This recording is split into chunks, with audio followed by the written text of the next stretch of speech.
The visual dictionary for The Rise of Skywalker has a ton of revelations, not only pertaining to The Rise of Skywalker, but several films that came before it. It was in fact the visual guide for The Rise of Skywalker that confirmed that the planet of Ilum, where the Jedi collected their Kyber crystals, eventually became the First Order's Starkiller base, and that it was originally the Empire that began the conversion of the planet, but that the First Order picked up where the Empire had left off, and eventually successfully created Starkiller base as of the time of The Force Awakens. The most popular thing we knew about the planet of Ilum in Star Wars canon was this is the planet where the Jedi went through the gathering process, or essentially where a Jedi youngling was sent to the planet to collect their Kyber crystal, and select a crystal that specifically called out to them. And the Empire eventually took over the planet of Ilum, purging it of all of its Kyber crystals in an effort to supply power to the Death Star, as well as dissuade future Jedi from actually traveling to the planet and getting lightsaber crystals of their own, to ensure that although there may be Jedi left in the galaxy, they could not construct brand new lightsabers using the crystals found on Ilum. Again though, in the visual dictionary for The Rise of Skywalker, we learned a whole lot more about the planet of Ilum before the era of the Clone Wars and any of the Skywalker saga. And with this information also comes a massive change to Star Wars canon from Star Wars Legends concerning the construction of a lightsaber and the construction of the first lightsabers. We learned through the visual dictionary that it was actually a Sith Lord named Martynas that first collected Kyber crystals on the planet of Ilum and took them back to the Sith world on Malachor. The planet of Malachor was a rocky, hellish wasteland in the outer regions of the galaxy. It was a planet shrouded in mystery and the location of an event known as the Great Scourge of Malachor, which took place thousands of years before the rise of the Empire. The Great Scourge was an ancient battle at Malachor's Sith Temple between the Sith and the Jedi Order, which saw a super weapon activated, killing and petrifying all of the participants of the battle, remaining there for centuries. In the visual guide for The Rise of Skywalker, we actually first discovered that it was this Dark Lord, Martynas, that created some of the first lightsabers on Malachor, after purging them from the planet of Ilum, something that would remain instrumental in the Sith's plan moving forward, as not only did he create some of the first lightsabers, but also some of the first weaponry using Kyber, the same weaponry that is used in both Starkiller Base as well as the Death Star, as well as within a Jedi and a Sith Lord's lightsaber. This is significant to Star Wars canon as it actually reveals to us that it was likely a Sith Lord that created the first ever lightsabers introduced into Star Wars, and that it was a Sith Lord that first found the planet of Ilum and mined it for Kyber crystals that would eventually be implemented into super weapons and lightsabers, likely before the Jedi ever came across it. In Star Wars Legends, it was actually the Jedi that constructed some of the first ever lightsabers, and not the Sith, as it was in fact fallen Jedi that would bring the technology to the Sith Order. Although the lightsabers were in fact perfected by the Sith Lords in Star Wars Legend, it was not their original creation, as it appears to be now in Star Wars canon, that being the major change. The change being that the Sith were the first to construct the lightsabers and not the Jedi, despite us also learning recently that the Jedi Order became before the Sith Order in canon. The earliest known lightsaber that we know about in Star Wars canon is known as the Proto-Saber, as it appeared in Star Wars Tales of the Jedi, the Golden Age of the Sith.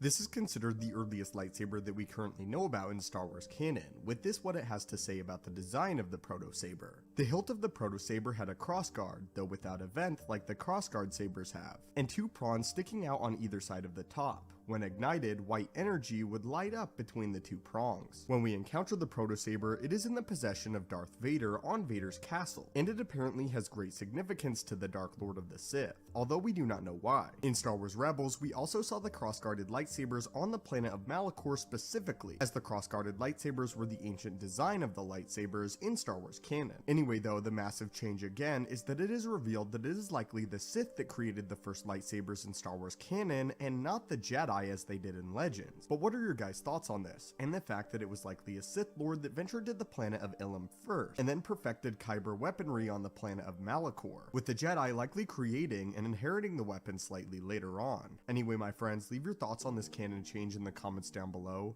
May the Force be with you, and have a great day.